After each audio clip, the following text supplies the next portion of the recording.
G'day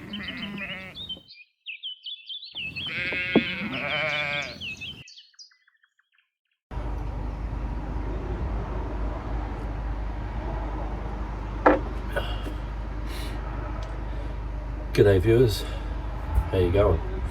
Welcome back to the next day. Fairly mid-morning start. I don't rush, no need to, why would you? So I'm going to get ready and head off further into the Peak District and see what occurs, see what we find as we cruise along. I think that's going to be the best option at the moment. I'm not going to plan on anything. I'm just going to take it as it comes, I think. G'day viewers, so we're back on the road again and just cruising through this arable farmland heading towards a place called Gluten Bridge. The scenery is amazing. I'll show you some of it from the frontal GoPro as I drive along.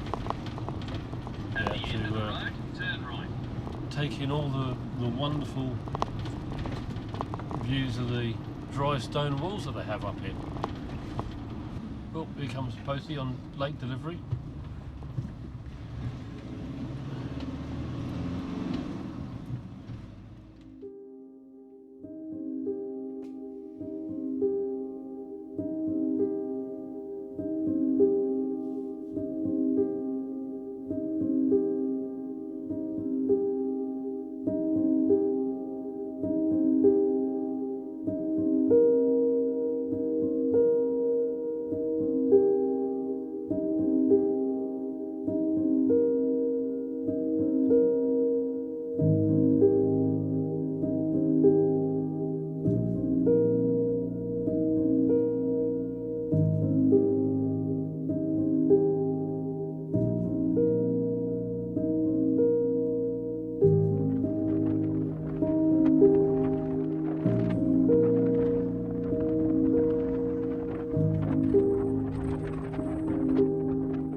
Anyway, back to it. Here we go, down this lovely lane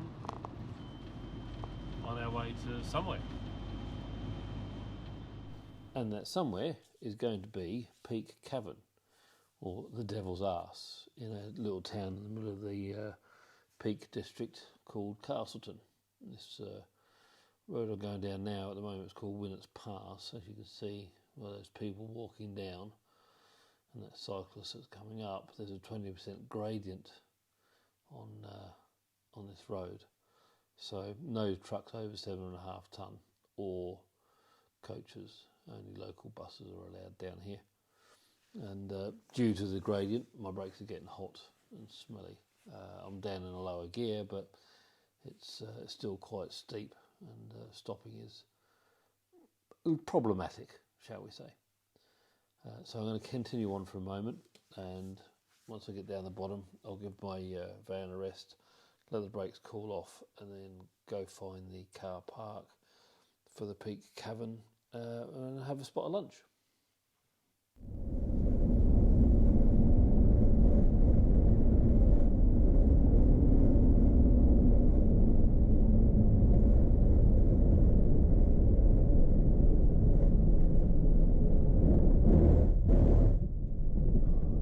So, if there is anywhere nearby, there's room in here. It's a busy little place. So let's see if we can find. Well, I don't see why I can't park there. However, there's plenty of places in here, so this will be good. We have to reverse in, and I think I'm going to reverse in next to. I'm going to go right there which will be perfect for me, I think.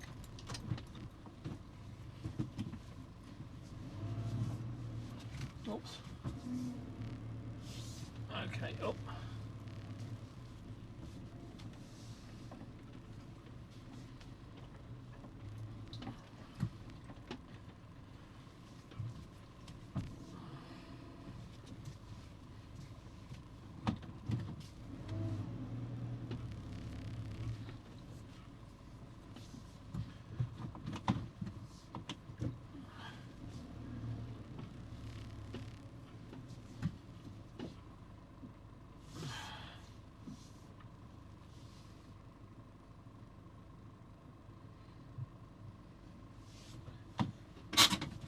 Okay, here we are at Peak Cavern, or as it's otherwise well known, the Devil's Arse, and it's lunchtime.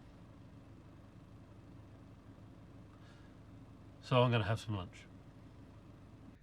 Okay, lunch is done, and there you go. Parking charges here: £7 all day, £2 refunded if you go into the cavern, and £3 after 5 p.m.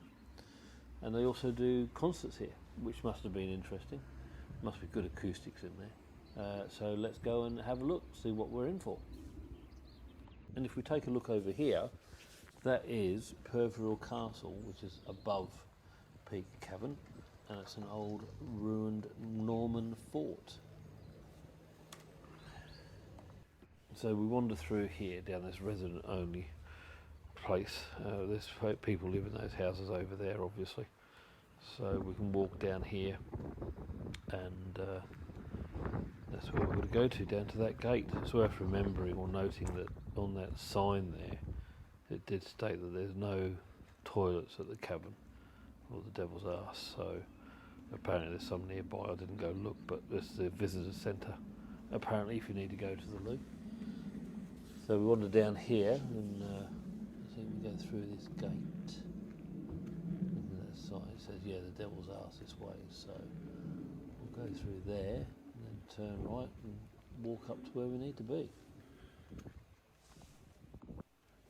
And there you go. There's a nice babbling brook creek next to us as we wander along. And you can hear people behind me as I walk along. Scaffolding kind of. Oh, yeah, it fell over. Yes, so I'll carry on and try not to fall over. And there's a load of signs pointing us in the right direction, so we're going the correct way, which is good. We're going not much further now, I don't think. As you can hear and see, it's raining, and I would recommend wearing a coat and good walking boots. It's rather majestic.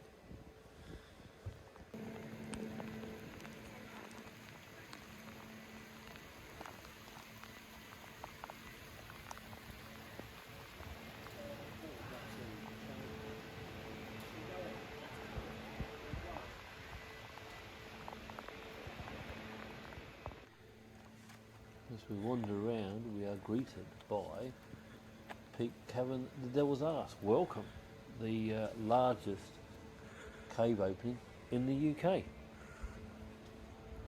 So I paid my £20 entrance fee for the hour tour, and it's about to start at 3 p.m. It's about 5 to now, so 5-minute wait and we'll be underway. And with the tour underway, there's our guide. He told us all about the history of the cave and how they used to make rope in here, and the links, where it all came from, where it went to, how they actually used to literally live in here. And this is one of their dwellings, the accommodation that they used to endure while they lived here and made the rope, quite simply. So after that we then start to make our way into the cave, and this is part of it. As you can see, that's, you see those piled up rocks, that's actually covering a light, so that was quite interesting and clever. But yeah, so we'll carry on, and we'll carry on into the cave, and I'll stop talking.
Okay viewers, well there you go. I hope you enjoyed that little travel around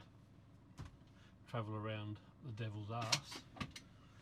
I've got to record this again. My GoPro wasn't running, I thought it was. So we've left now, but it was good fun. I enjoyed it, and I'm now turning around because that valley that I'll show you now, that valley is where I came down, and I said I'm not going to go back up there because I don't think my van will like it or handle it. So I'm going to go back this way and go around what they call Snake Pass, I believe. It's called Snake Road from where I am. So it's going to add a little bit of time and mileage to the journey, but what it means is that I won't have to put my van through that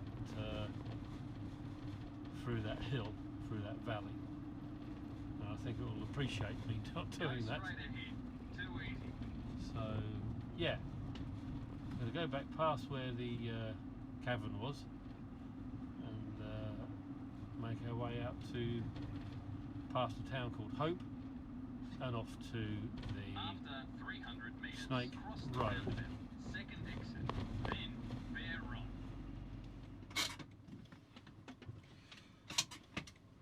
And this is the beginning of Snake Pass.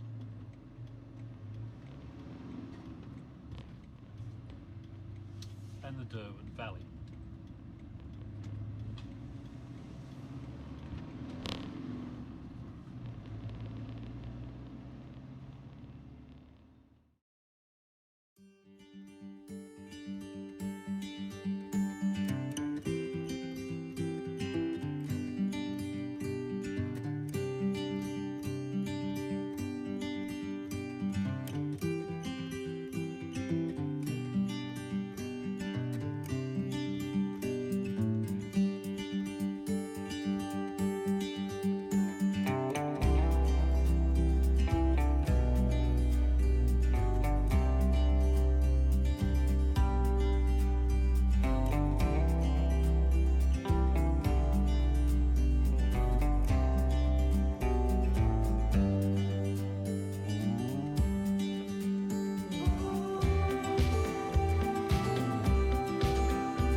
Turn right, then turn right.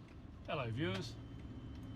So I've just leaving right, Morrison's. Then take the second Been left. here for a couple of hours, or an hour or so.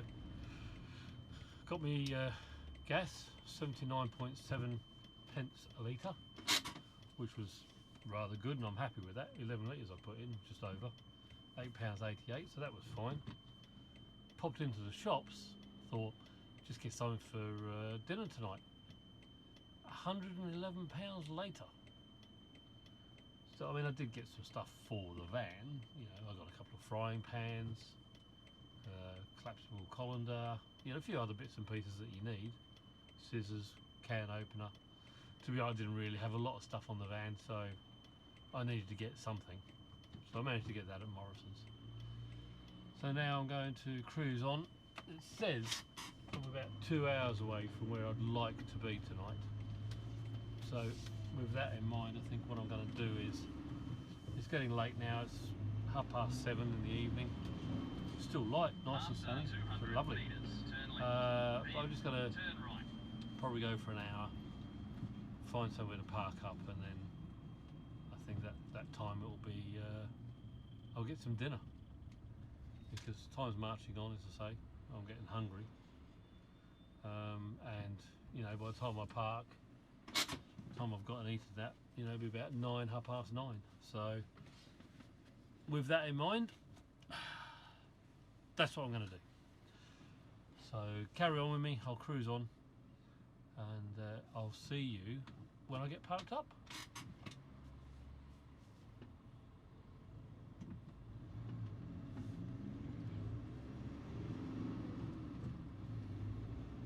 Turn left.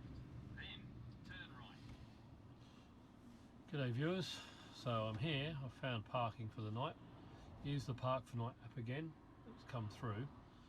They say there's about 4 spaces here, and you probably get a few more in. As you can see by my window, I'm next to a reservoir, which looks really nice.